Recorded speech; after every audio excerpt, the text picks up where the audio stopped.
आणि विद्यापीठातील कामगारांसाठी मला माझ्या माहितीप्रमाणे कितीतरी वेळा आंदोलन केले आणि कितीतरी लोकांना त्या ठिकाणी कामावर रुजू केलं।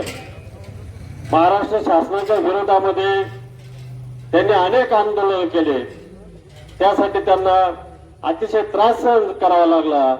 वेळप्रसंगी गुन्हे त्यांच्यावरती दाखल झाले। आपल्या गावाच्या संबंधित जर सांगायचं ठरलं, कैलास अडसुरे असतील, तुमच्या सारखे शिवसेनेचे सर्व कार्यकर्ते असतील, आज जे हे काय गावाला पाणी मिळतंय त्याचं खरं श्रेय हे पैलवान खिवरे नानांना जात आहे। हे निश्चितपणाने आजही 2 दिवस जरी नाना पाणी जर बंद झालं तर तुमची आठवण आल्याशिवाय राहत नाही।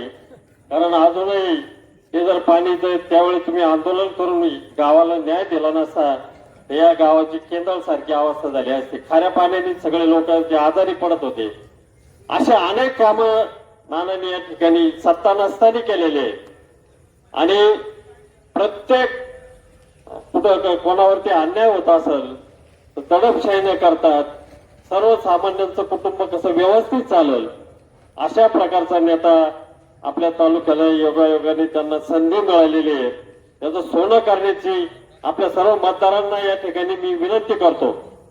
आपला स्थानिक नेता कसा असावा, आपण आतापर्यंत भरपूर लोकांना या ठिकाणी नेतृत्व करण्याची संधी दिली, परंतु आपल्यातला नेता कधीही फोन करा, तुमच्यासाठी हजर असणारा, सत्ता नसताना हजर असणारा जो नेता आहे त्या नेत्याच्या पाठीमागे आपण सर्वांनी एकमुखाने, त्यांचं चिन्ह आहे बॅट आणि अनुक्रमांक आहे 5, तेव्हा आपण सर्व मी गावकऱ्यांना आणि सर्व तरुण मंडळींना प्रत्येकाने मतदानाच्या दिवशी मतदान कसं काढवता येईल आणि भरघोस मतांनी नानांना या तालुक्याचं नेतृत्व आपल्याला करण्याची संधी द्यावी अशा प्रकारची मी सर्वांना विनंती करून माझी